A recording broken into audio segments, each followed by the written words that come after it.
Монгол-Туркийн стратегийн түншлэлийн харилцааг өргөжүүлэх 20 жилүүдийн хамтын ажиллагааг тэргүүлэх чиглэлүүдэд тодорхойллоо. Монгол улс эдийн засгаа төрөлжүүлэх, бодлогын хүрээнд боловсруулах үйлдвэрлэл, сэргээгдэх эрчим хүч, уул уурхай зэрэг салбар бүрт хөрөнгө оруулалт татахад анхаарч байгаа юм байна. Батлан хамгаалахын сайд Батлууд хуралдааныг нээж хэлсэн үгэндээ Монгол улс бүгд найрамдах Турк улсыг 3 дахь хөрш стратегийн түнш орон хэмээн үзэж хоёр улсын уламжлалт найрсаг харилцааг эдийн засгийн бодит агуулгаар баяжуулахад онцгой ач холбогдол өгч байгааг тэмдэглэлээ.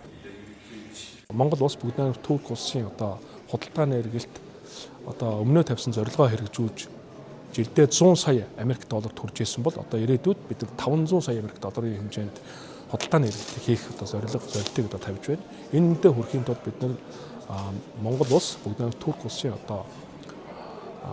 бүхий л салбар дээр хамтын ажиллагаагаа илүү эрчимжүүлж хөгжүүлэхийг зорилгоно гэдгийг хэлье.